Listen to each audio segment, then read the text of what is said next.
మరి ఎవరికి దక్కది సూర్యాపేట పట్టణ ప్రజలకు కుర్చీలు ఖాళీగా ఉన్నాయి. రండి సిస్టర్స్, ఇక్కడ సైడ్ రండి,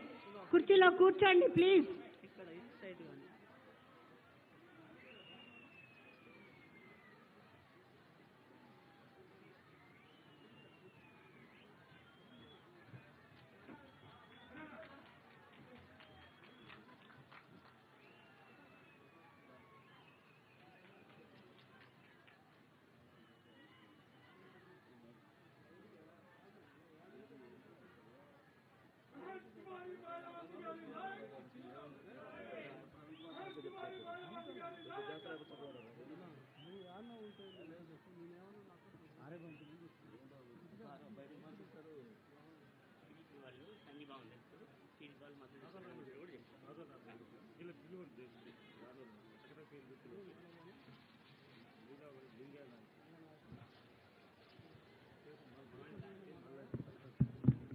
ఇప్పుడు బహుజన్ సమాజ్ పార్టీ జాతీయ అధ్యక్షురాలు, ఉత్తరప్రదేశ్ మాజీ ముఖ్యమంత్రి, మాజీ రాజ్యసభ సభ్యులు బహన్జీ కుమారి మాయావతి గారిని వారి విలువైన సందేశాన్ని సూర్యాపేట నియోజకవర్గ ప్రజలకు, అదేవిధంగా దక్షిణ తెలంగాణ ప్రజలందరికీ కూడా ఇవ్వాల్సిందిగా మరి ఈ సందర్భంగా మనవి చేస్తూ, ఆదరణీయ బహన్ जी आपका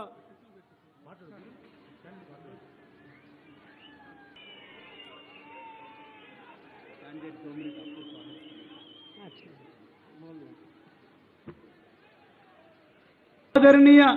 हमारे अधिनेत्री, हमारे नेशनल प्रेसिडेंट बहन जी कुमारी मायावती जी को अपना ख्यालत को अपना संदेश, कीमती वाला संदेश यहाँ के जनता को देने के लिए मैं आज बहन जी कुमारी मायावती जी को निवेदन कर रहा हूँ। चुनावी जनसभा में इकट्ठा हुए बीएसपी के सभी छोटे बड़े पदाधिकारी एवं कार्यकर्तागण, आज आप लोग यहाँ अपने तेलंगाना स्टेट में विधानसभा के लिए हो रहे आम चुनाव में अपनी पार्टी के उम्मीदवारों के समर्थन में, वे खासकर यहाँ के स्थानीय जो उम्मीदवार है उनके समर्थन में, और इनके साथ साथ पार्टी के प्रदेश अध्यक्ष डॉक्टर आर.एस. परवीन कुमार, जो काबिल, ईमानदार, मिशनरी व निष्ठावान भी हैं, ये भी चुनाव लड़ रहे हैं। और इनको आप लोग अपना मुख्यमंत्री बनाने के खास उद्देश्य के साथ ही मुझे सुनने के लिए यहाँ भारी संख्या में इकट्ठा हुए हैं। तो उसके लिए मैं आप सभी लोगों का हार्दिक दिल से आभार प्रकट करती हूँ। हालांकि इनकी कामयाबी के लिए यहाँ के स्थानीय कोऑर्डिनेटर व नेताओं के साथ साथ केंद्रीय स्टेट कोऑर्डिनेटर एवं राज्यसभा सांसद श्री रामजी गौतम भी पूरे जी जान से लगे हैं। इनके भी मैं बहुत बहुत आभारी हूँ। और अब मैं यहाँ हो रहे विधानसभा चुनाव में ये कहना चाहूँगी कि हमारी पार्टी ये चुनाव आपके तेलंगाना स्टेट की अधिकांश विधानसभा की सीटों पर अकेले अपने बलबूते पर ही पूरी तैयारी व दमदारी के साथ ये चुनाव लड़ रही है। अर्थात हमारी पार्टी ने इस चुनाव में यहाँ किसी भी पार्टी के साथ किसी भी प्रकार का कोई भी चुनावी समझौता आदि नहीं किया है। इसके साथ ही हमने बीएसपी से जुड़ने की तादाद को ध्यान में रखकर फिर उसी अनुपात में ही यहाँ सर्व समाज के लोगों को टिकट भी दिए हैं। लेकिन अब मैं आप लोगों का ध्यान यहाँ हो रहे विधानसभा चुनाव में अपनी पार्टी बीएसपी को कामयाब बनाने के लिए कुछ जरूरी बातों की तरफ दिलाना चाहती हूँ। और इस संदर्भ में सबसे पहले मैं आप लोगों को ये कहना चाहूँगी कि अपने देश को आज़ाद हुए व भारतीय संविधान को भी लागू हुए अब यहाँ वर्षों बीत चुके हैं, लेकिन दुख की बात यह है कि इस लंबी अवधि में भी यहाँ सभी विरोधी पार्टियों की रही सरकारों में आपके प्रदेश सहित पूरे देश में भी सर्व समाज में से विशेषकर दलितों, आदिवासियों, पिछड़े वर्गों, मुस्लिम व अन्य धार्मिक अल्पसंख्यकों के साथ साथ गरीबों, मजदूरों, किसानों, व्यापारियों एवं अन्य मेहनतकश लोगों का भी सही से विकास व उत्थान आदि नहीं हो सका है, जिनकी सरकारों की नीतियों व कार्यशैली को अब इन्हें और ज़्यादा आजमाने की ज़रूरत नहीं है। और इस मामले में खासकर मैं SC, ST व OBC वर्गों के लोगों को ये भी बताना जरूरी समझती हूँ कि इन्हें परम पूज्य बाबा साहब डॉक्टर भीमराव अंबेडकर के कड़े संघर्ष एवं अथक प्रयासों से भारतीय संविधान के तहत मिले कानूनी अधिकारों में से खासकर सरकारी नौकरियों में जो आरक्षण की सुविधा मिली है, तो उसे भी यहाँ शुरू से ही इन वर्गों के प्रति हीन व जातिवादी मानसिकता रखने वाली सभी विरोधी पार्टियों की रही सरकारें प्रभावहीन बनाने में तथा इसे अब धीरे धीरे खत्म करने की भी पूरी कोशिश में लगी हुई है। यही मुख्य वजह है कि देश में आज़ादी के बाद व शुरू में केंद्र व अधिकांश राज्यों में भी काफी लंबे समय तक सत्ता में आसीन रही कांग्रेस पार्टी ने और अब पिछले कुछ वर्षों से केंद्र एवं काफी राज्यों में भी बीजेपी व अन्य विरोधी पार्टियों की भी रही सरकारों ने इनका ये आरक्षण का कोटा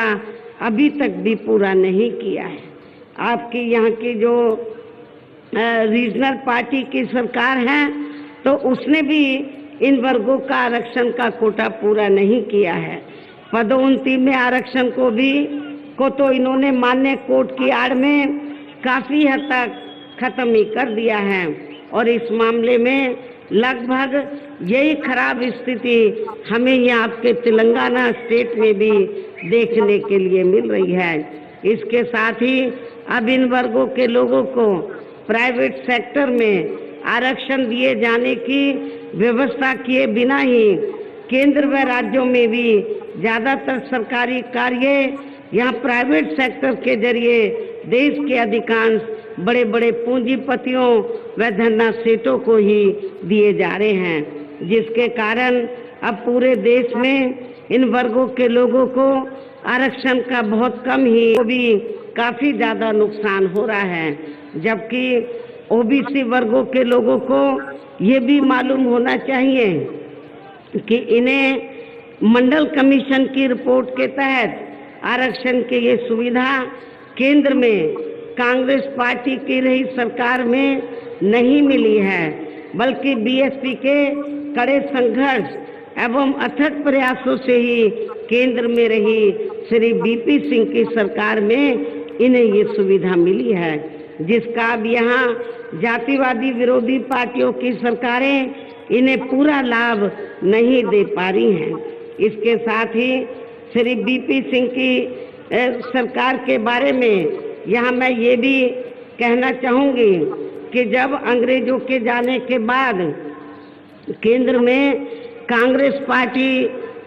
सत्ता में आई, लंबे अरसे तक सत्ता में रही, परम पूज्य बाबा साहब डॉक्टर अंबेडकर ने देश का संविधान बनाया, तो उस समय बाबा साहब के अनुयायियों ने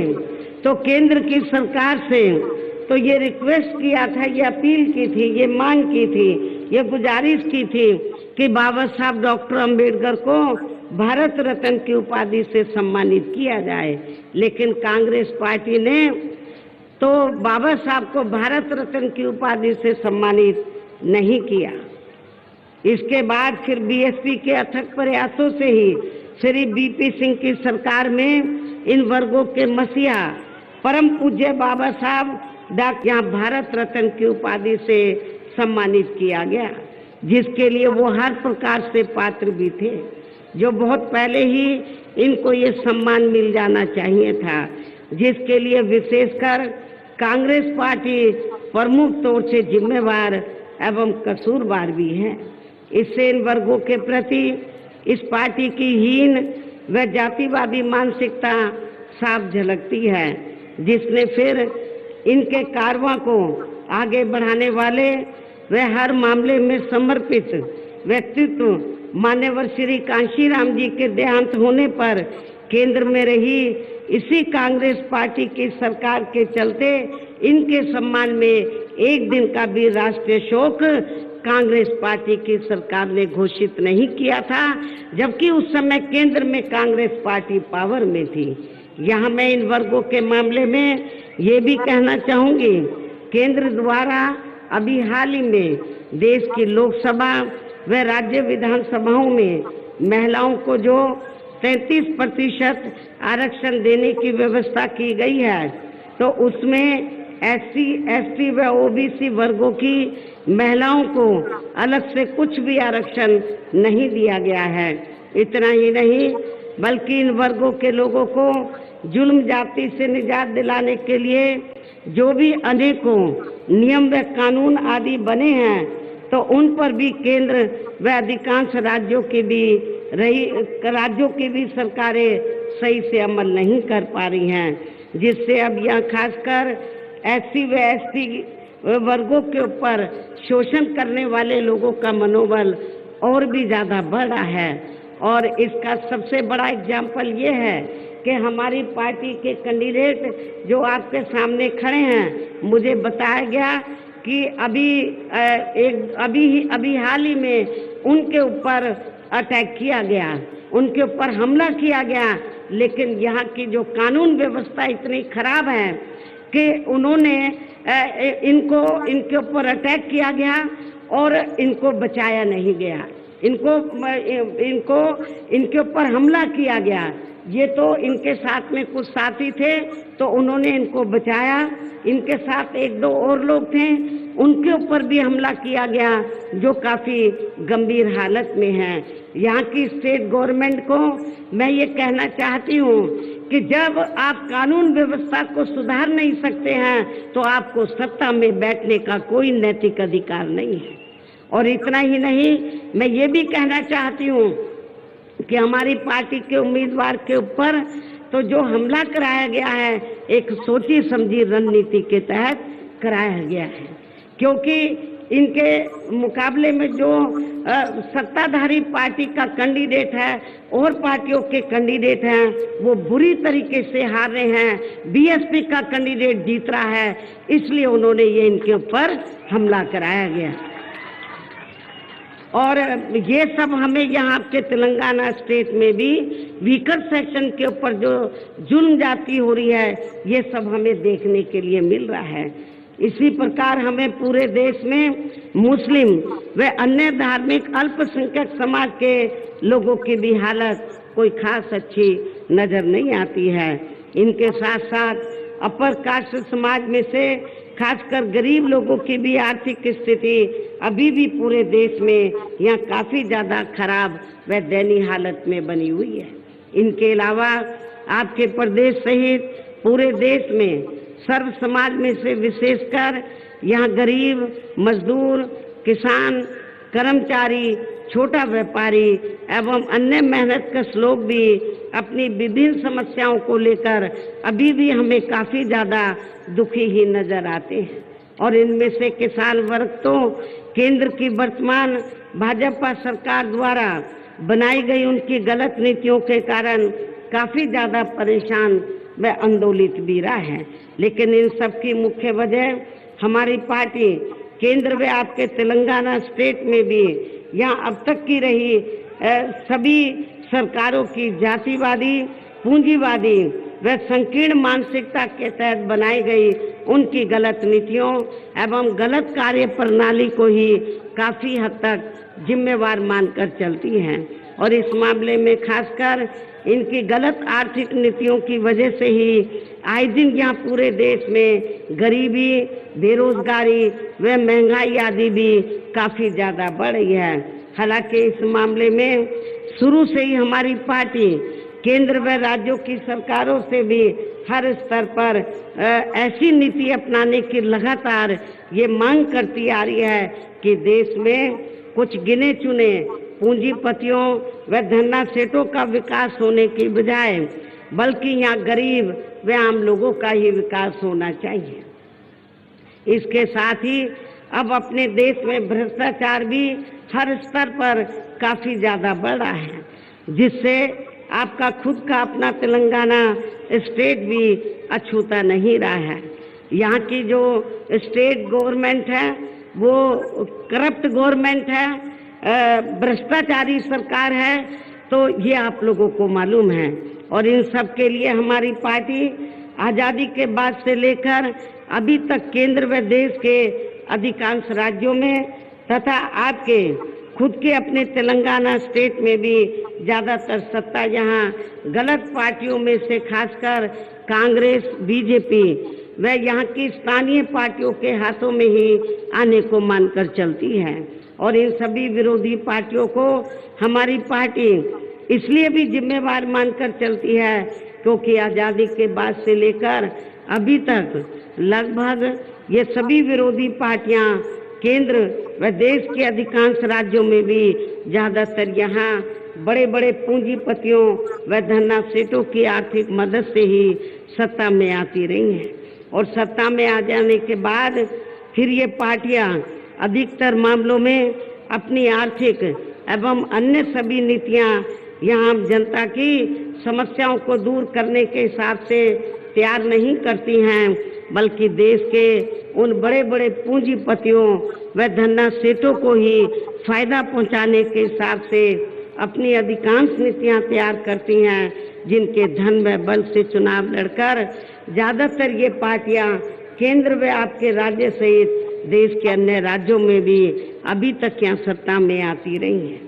जिसके कारण ही अब पूरे देश में व आपके खुद के अपने प्रदेश में भी अभी भी हमें यहाँ सर्व समाज के लोग अधिकांश मामलों में अपनी विभिन्न समस्याओं को लेकर काफी ज्यादा दुखी व परेशान ही नजर आते हैं। जबकि पूरे देश में बीएसपी ही अकेली एक ऐसी पार्टी है जो विरोधी पार्टियों की तरह देश के बड़े बड़े पूंजीपतियों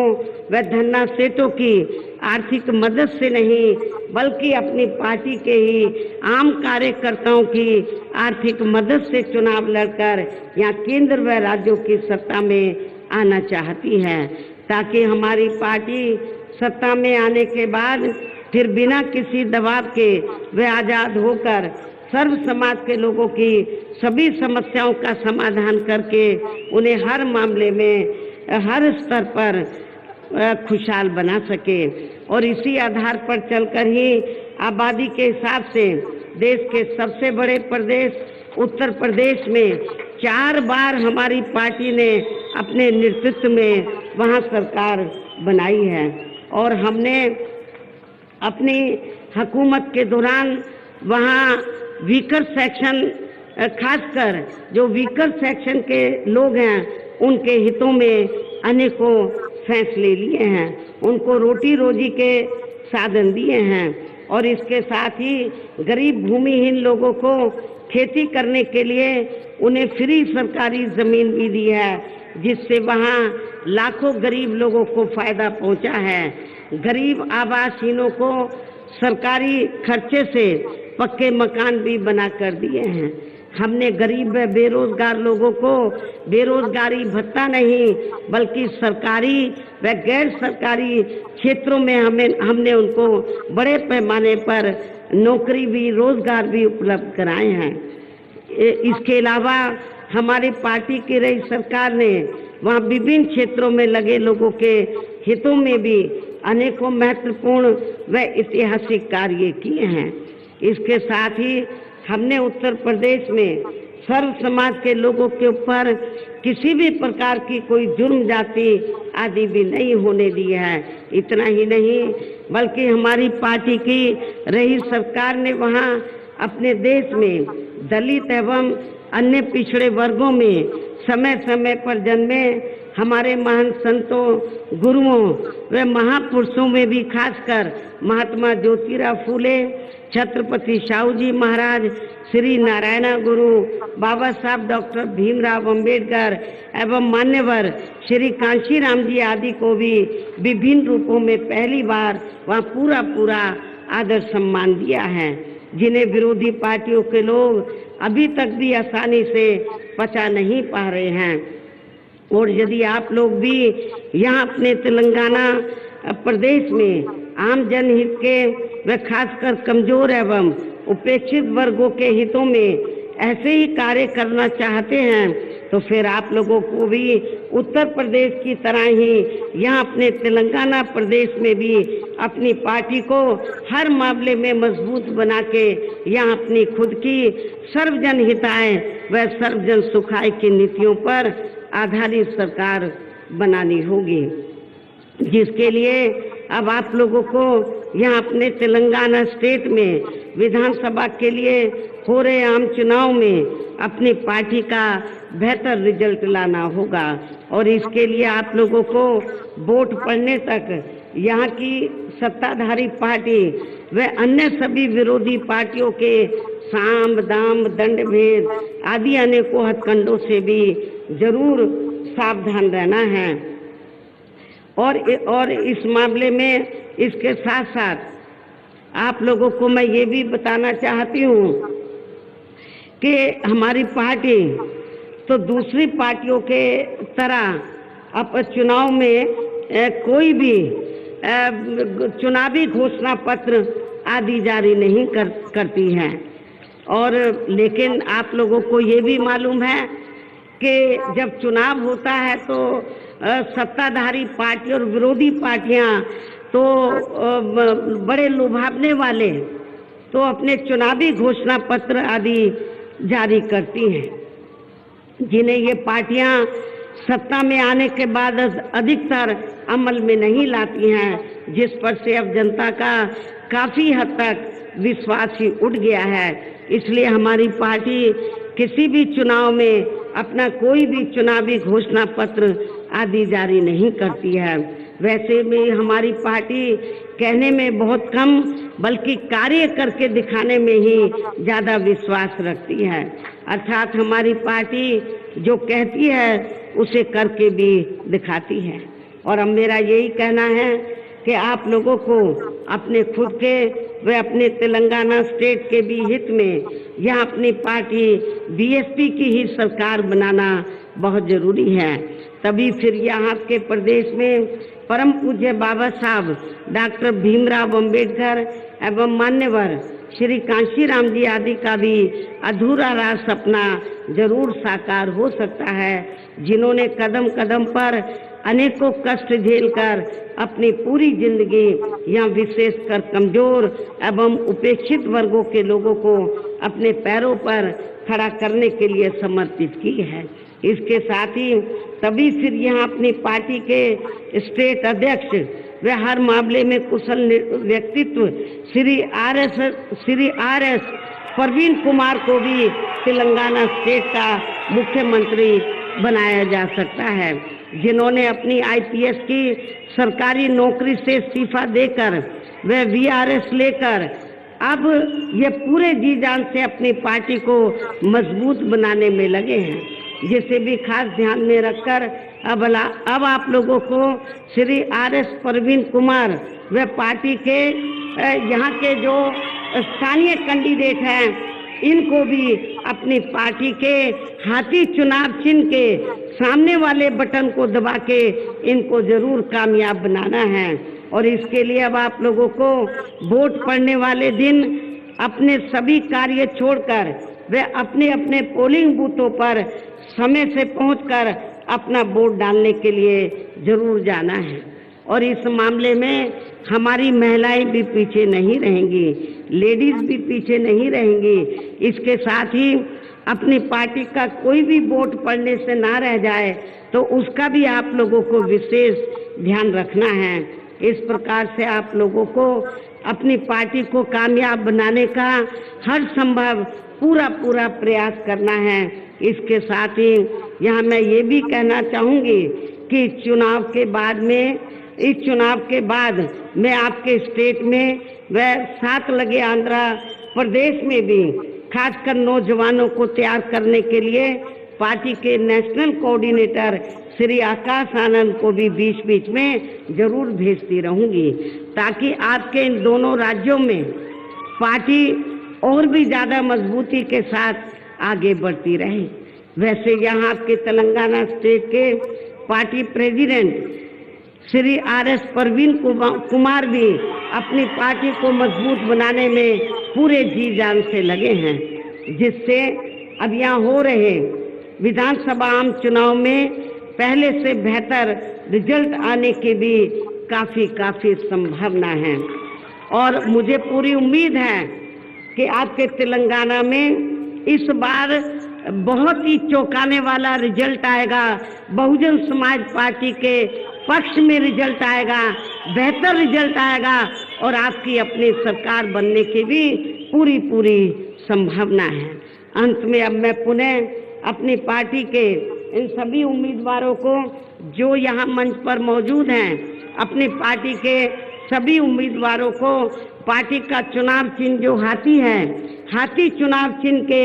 सामने वाले बटन को दबाकर इनको मैं जिताने की, कामयाब बनाने की पुरजोर अपील करते हुए अपनी बात यही समाप्त करती हूँ। जय भीम, जय भारत।